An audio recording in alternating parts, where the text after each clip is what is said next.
سے ختم ہو چکا. یہ تو چونکہ ابھی ریسنٹ بات ہے, سب کو یاد ہے, اس صدی میں پہلے گریٹ اوٹومان امپائر, عظیم سلطنت عثمانیہ, وہ سوویت یونین سے بھی بڑی تھی.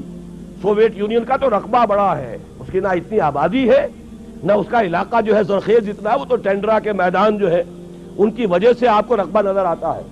گریٹ اوٹومان امپائر, یہ پورا ابھی جو یوگوسلاویہ کہہ رہے تھے, یوگوسلاویہ کیا, پورا ایسٹ یورپ جو ہے یہ ان کے زیر نگین تھا, اور پورا شمالی افریقہ, پورا ویسٹ ایشیا, 3 بر اعظموں پر پھیلی ہوئی ایک عظیم مملکت, اور نام و نشان ختم ہو گیا.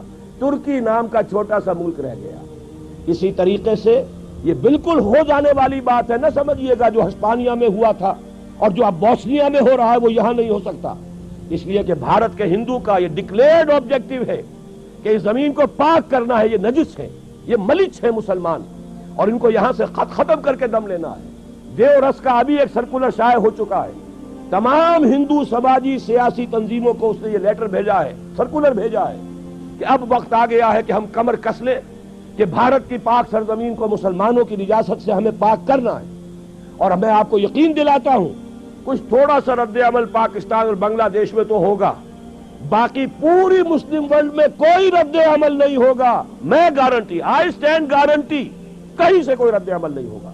اس لیے کہ ایودھیا کی مسجد پہ انہوں نے دیکھ لیا, ہم نے بھی جو رد عمل کیا ہے وہ کوئی صحیح رد عمل تو نہیں تھا. ہم نے مندر گرا دیا, کیا کیا, کیا حاصل ہوا؟ بدنامی دنیا میں مول لے لی, دینی اعتبار سے بھی غلط اور دنیاوی اعتبار سے بھی غلط. فائدہ کچھ نہیں, نقصان ہی نقصان. لیکن یہ کہ بنگلہ دیش میں ہو گیا, پاکستان میں ہو گیا, باقی پوری دنیا میں کسی نے یہ بھی نہیں کہا کہ یہ دوبارہ مسجد بن جانی چاہیے, ورنہ ہم اپنے تجارتی تعلقات ختم کر لیں گے. سفارتی تو بہت دور کی بات ہے, کوئی الٹیمیٹم وار تو بہت دور کی بات ہے, تجارتی تعلقات ختم کرنے کی بھی کسی ایک مسلمان ملک میں دھمکی نہیں. تو انہوں نے نبض دیکھ لی ہے کہ غیرت نام تھا جس کا, گئی تیمور کے گھر سے.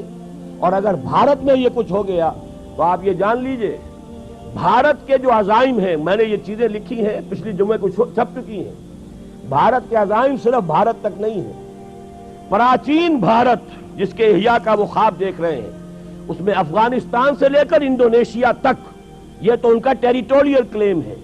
جیسے گریٹر اسرائیل کا کلیم آپ کو معلوم ہے, اور جو گریٹر انڈیا ہے, مہابھارت افغانستان سمیت, افغانستان سے شروع ہو کر اور انڈونیشیا یہ تو انڈیا اس کے نام کا جز ہے.